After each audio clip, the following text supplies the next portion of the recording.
Barangkali di masa PPKM ini, teman-teman itu masih punya banyak waktu luang dan kepikiran ingin membuat konten video di media sosial seperti di YouTube mungkin, atau bahkan ingin membuat channel YouTube-nya.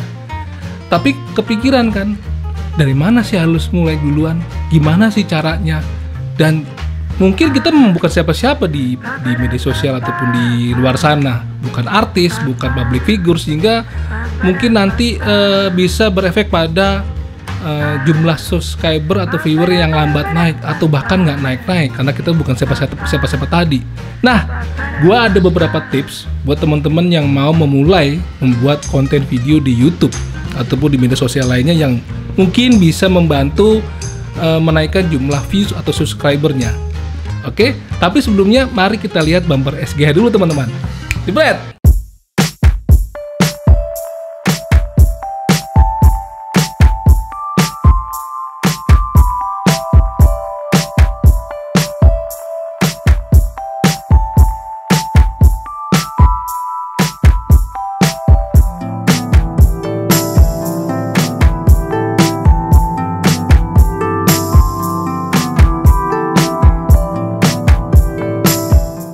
Selamat gini hari, kembali lagi dengan salah satu channel yang membahas tentang airsoft gun dan teman-temannya. Namun di video kali ini, gue ingin membicarakan tentang bagaimana kita membuat video di sosial media seperti di YouTube misalnya. Tapi di sini gue tidak akan membicarakan tentang teknisnya, seperti tentang kameranya, tentang pencahayaannya, ataupun tentang audionya. Gue ingin memberikan sedikit tips bagaimana cara memulai dari awalnya gitu. Dan ini bisa dimulai oleh siapa aja dengan menggunakan alat apa aja menurut gua. Terpenting inilah tips yang kayaknya harus kita perhatikan teman-teman. Oke teman-teman, di sini gue batasin aja untuk media sosialnya adalah YouTube karena memang gue lebih banyak main di YouTube. Jadi sebelum kita membuat channel YouTube ataupun membuat video konten di YouTube, yang harus kita pikirkan adalah kita harus membuat tema atau konsep video yang akan kita buat di channel YouTube tersebut. Misalnya nih, kan lu mungkin sering nonton YouTube nih, lu lihat nih ada konsep makan-makan, traveling, daki gunung, horor, airsoft atau apapun itu. Nah, sekiranya dari semua yang ada di konsep di YouTube itu, tema-tema yang ada di YouTube tadi itu, apa yang lu bisa lakukan, apa yang memang dekat dengan diri lu, kebiasaan lu, kemampuan lu untuk bisa di-share di YouTube. Jadi jangan sampai lu misalnya membuat channel airsoft tapi ternyata lu nggak mendalami banget tentang airsoft, tapi lu sebenarnya lebih pengen belakangan akhirnya pengen ngomongin tentang jalan-jalan lu bersama keluarga atau bahkan makan-makan. Jadi sebaiknya kita mempunyai konsep dulu, tentukan tema dulu, jangan sampai berpindah-pindah konsep atau tema channel YouTube lu.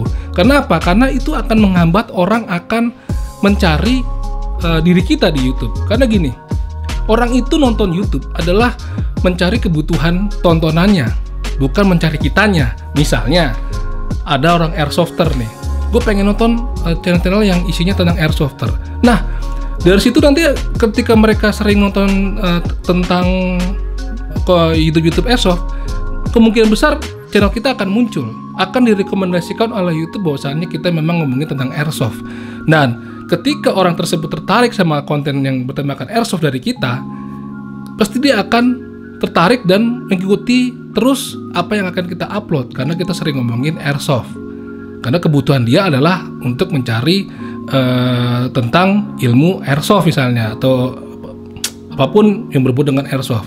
Tapi kalau kita sering berganti, lu mungkin ngomongin airsoft dan bagus misalnya, lalu besok-besok lu ternyata ngomongin makan-makan, besok-besok lagi lu ngomongin tentang traveling, itu akan membuat penonton lu akan confused atau bingung. Ini sebenarnya yang gue ikutin ini channel YouTube apa sih? Sekali lagi, orang di YouTube itu nonton mencari kebutuhannya, bukan mencari orangnya. Apalagi kita bukan public figure kayak Raffi Ahmad atau Hatta Halilintar ataupun siapapun, Baim Wong. Kalau itu misalnya lah, orang bisa langsung nyari Raffi Ahmad, langsung kelihatan. Tapi kalau kita bukan siapa-siapa, baru memulai YouTube, udah ngacak isinya, itu akan menyulitkan orang mengidentifikasikan channel YouTube kita. Gitu teman-teman, menurut gue. Jadi tentukan dulu kita membuat temanya apa, konsepnya apa di YouTube. Jangan sering berubah. Atau misalnya lu udah buat channel YouTube nih, Airsoft, ngomongin Airsoft, tapi akhirnya lu capek sendiri nih kan, lama naiknya. Gue bosan, gue coba-coba bikin channel tentang traveling sama keluarga gue, ataupun channel makan-makan. Ya boleh-boleh aja, sah-sah aja. Cuman itu akan menjadi suatu kayak eksperimen aja, dan itu akan membuat sedikit waktu lu terbuang. Dan ya kalau misalnya ternyata bagus di traveling ya alhamdulillah, tapi kalau ternyata masih menemui kendala atau kesusahan untuk menaikkan subscriber atau viewer, itu dia. Karena sekali lagi, kita misalnya bukan siapa-siapa, bukan public figure.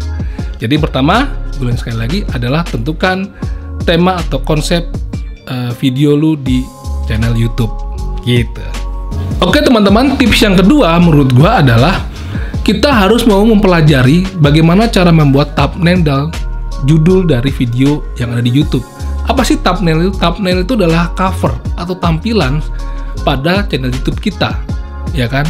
Kalau kita lihat channel YouTube tuh suka ada covernya kan, gambar gitu, desain gambar yang bikin kita tertarik untuk melihatnya. Kita harus bisa membuat semenarik mungkin dari tampilan gambarnya dan judulnya, membuat penasaran. Tapi ingat, jangan sekali-kali bikin clickbait pada judulnya. Orang bisa, kemungkinan besar orang akan jadi sebel, atau malah kita nggak akan jadi mengikuti channel YouTube kita. Bagaimana caranya? Ya kita harus mau belajar tentang proses editing gambar, ya kan? Bisa lu buat, misalnya kalau gue airsoft gun ya, gue ngambil gambar di Google tentang airsoft yang ingin gue review atau di unboxing, lalu gue cropping, lalu kita kasih judul. Gue rasa sekarang ini nggak harus lewat editing Photoshop deh. Ada banyak aplikasi di handphone yang juga bisa mengcropping sebuah benda gitu kan. Nah itu bisa kalian pelajari. Jangan malas nih ya. Jangan tiba-tiba lu buru-buru selesai ngedit, capek, lalu lu pas posting aja tuh covernya yang sesuai dengan YouTube pengen gitu kan. Biasanya kan ketika kita posting video itu akan disediakan oleh YouTube berupa potongan-potongan dari video yang kita buat. Itu nggak sangat menarik men. Tapi kalau lu buat sendiri, ya kan, lu kasih judul sendiri, itu sangat membuat orang tertarik dan bikin penasaran. Membuat gua cover yang menarik dan judul yang bikin penasaran orang, itu akan memudahkan orang untuk mengklik video kita. Ketika orang mengklik video kita, itu sudah terhitung 1 kali views teman-teman. Jadi pelajarilah bagaimana membuat sebuah desain untuk cover YouTube kita, baik itu lewat software editing di laptop atau di PC, atau juga bisa menggunakan aplikasi editing di handphone. Jadi jangan malas intinya gitu. Oke teman-teman, setelah lu bisa menentukan konsep video lu yang akan ditaruh di YouTube, lalu bisa membuat desain cover pada thumbnail video lu, dan kita anggap lu udah bisa ngedit lah ya. Nah, cobalah lu membuat video editing lo itu dikasih intro di awal video, di setiap awal video lo, mungkin sekitar 10-15 detik lah. Nah, buatlah itu semenarik mungkin, seperti teaser, agar ketika orang nonton dia akan tertarik untuk melanjutkan ke durasi setelahnya, tertarik untuk mengikuti terus sampai habis, ya kan. Misalnya lu ngomongin tentang airsoft atau lu bikin konten airsoft, perang-perangan atau war game, lu buat 10 detik pertama itu langsung ketika lu lagi dapat menghit lawan dengan banyak ataupun lu ketembak gitu kan. Dibuatlah seseru mungkin di awal sehingga orang, wih ini seru nih videonya, gue harus nonton lebih lengkapnya di durasi setelahnya. Jangan di awal itu lu kebanyakan ngomong ataupun diisi dengan bumper yang ya memakan waktu lebih banyak dibandingkan sesuatu yang menarik di awal. Jadi 10 detik pertama itulah menentukan orang untuk bisa melanjutkan menonton video sepenuhnya. Ya kalau lu ngomongin soal makan-makan ataupun traveling, ya lu buat dulu nih di 10 detik pertama, misalnya makannya lahap gitu kan, makannya tumpah. Wow, dibikin dramatis lah, dibikin drama banget lah di awal, agar orang tuh penasaran coy. Begitu. Jadi cobalah kita membuat di awal-awal itu selalu hal-hal yang membuat orang penasaran coy. Gitu. Oke, tips yang selanjutnya adalah kita harus bisa membuat storytelling atau membuat ceritanya, alur cerita, ya kan. Jadi biasanya kalau ngebuat ya itu ngomongin soal review unit ataupun ngomongin apapun, gue selalu buat 3 bagian nih di video gue. Bagian pembukaan, bagian isi, bagian kesimpulan ataupun penutup gitu. Jadi lu perhatiin deh, setiap gue ngomong selalu, misalnya gue ngomongin review unit AK, gue nggak tiba-tiba ujuk-ujuk ngomongin tentang AK-nya itu sendiri, airsoft AK yang gue review, tapi gue selalu membuat sebuah cerita, misalnya membuat cerita tentang AK itu asal dari mana, ya kan, dibuat oleh siapa, tahun berapa, dipakai di mana, itu sebuah pembukaan. Lalu setelah itu kita masuk ke isi dari videonya, ngomongin tentang AK airsoft itu begini isinya, bentuknya begini, cara makainya begini. Nah setelah itu penutupnya adalah lo kasih tahu kesimpulannya dari semua video yang lo buat itu, AK itu menarik apa enggak, worth it dibeli atau enggak, belinya di mana, dipakainya gimana, buat main apa. Nah gitu, jadi jangan ngacak coy. Di pertama lu ngomongin tentang tiba-tiba nembakin FPS-nya, terus ngomongin tentang misalnya kegunaannya gimana, lalu di tengah-tengah lu ngomongin tentang sejarahnya. Sebenarnya sah-sah aja, tapi dengan lu membuat alur cerita yang menarik, ya kan, orang itu akan mengikutinya dengan enak.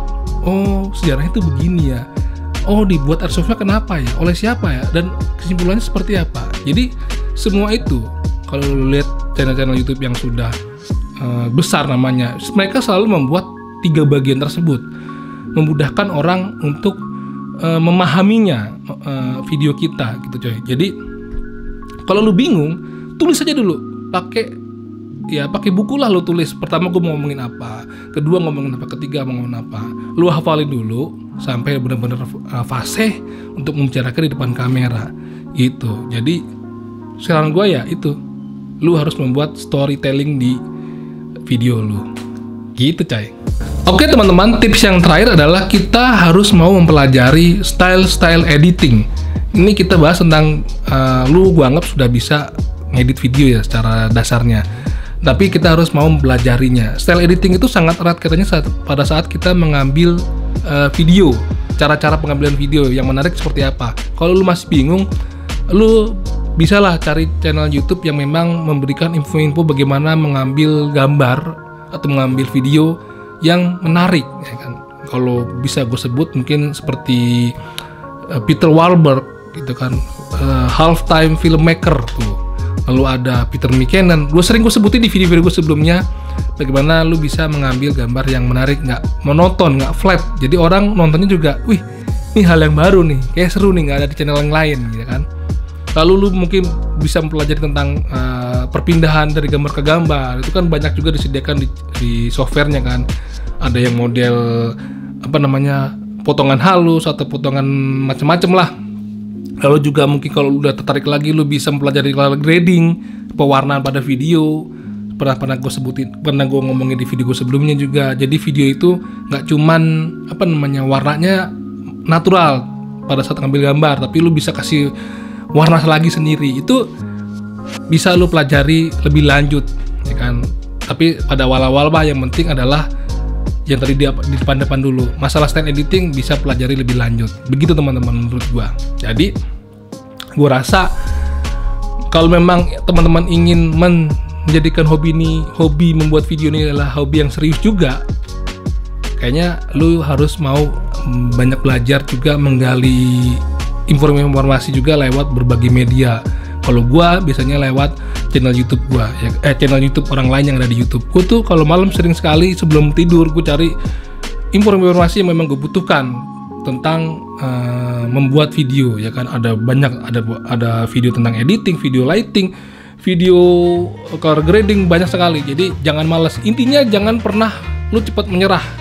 Jangan malas, tetap semangat, dan jangan mudah terganggu untuk berganti konsep channel YouTube lo. Oke teman-teman, demikian dulu aja video kita kali ini di masa PPKM yang tinggal beberapa hari ini tanggal 23 harusnya kita sudah bisa beraktivitas kembali. Semoga Indonesia tetap sehat dan tetap tangguh di 76 tahunnya.